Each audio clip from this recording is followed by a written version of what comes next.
La pastille de l'éclaireur, Pascal Clairot avec vous. Nous allons parler aujourd'hui de podcast, puisque François Hollande va lancer le sien qui va s'appeler « Un président devrait écouter cela ».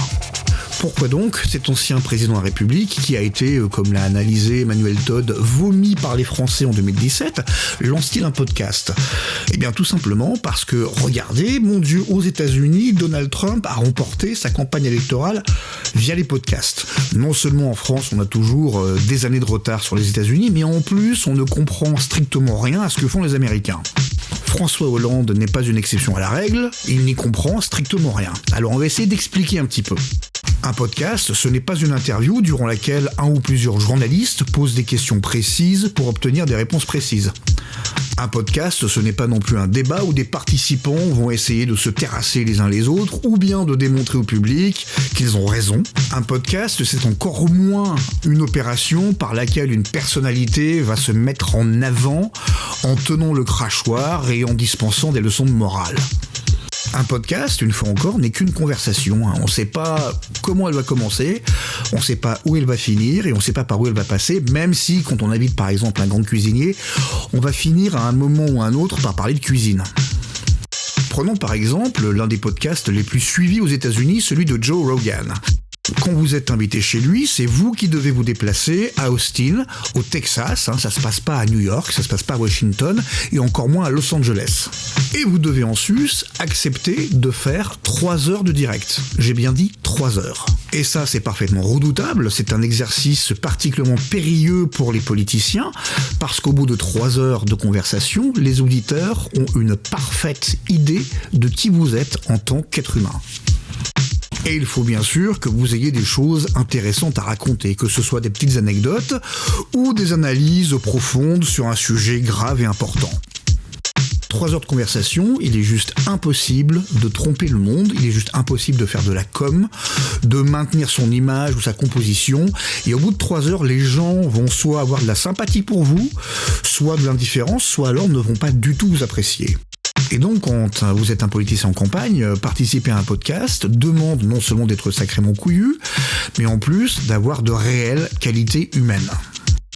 C'est vraisemblablement la raison pour laquelle Kamala Harris s'est contentée de répondre à des interviews scriptées et montées durant sa campagne, plutôt que de participer à des podcasts où elle aurait dû converser dans le temps long, dans la durée avec un interlocuteur, ce qui aurait également mis en évidence son immense vacuité.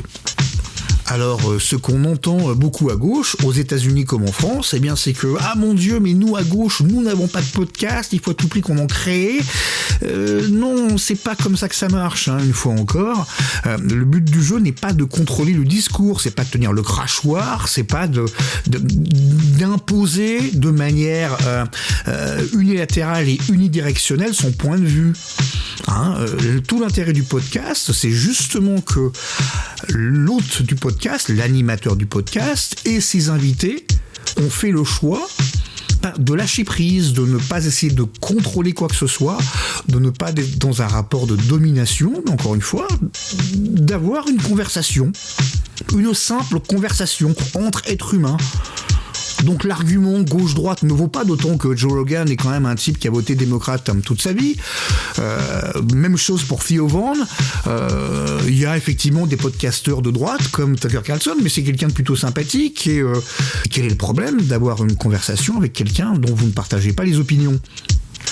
Ce qui est insupportable en France, c'est que détenir la parole est à la fois un enjeu de pouvoir et les oripeaux du pouvoir. Les gens en ont marre des faux débats organisés pour meubler le manque d'actualité sur les chaînes info, parce que franchement, il se passe pas suffisamment de choses pour meubler un cycle d'information 24 heures sur 24, 7 jours sur 7. Les gens également en ont marre d'être systématiquement harcelés par les mêmes personnes qui leur assènent leurs poncifs, leurs idées, leurs dogmes à longueur de journée, sans prendre une seule seconde la peine de se taire et d'écouter.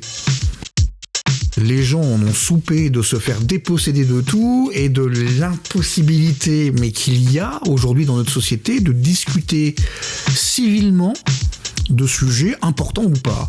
Alors, c'est pour cela que M. Hollande ne va vraisemblablement pas produire un podcast, mais un pot 2 castes en 3 mots.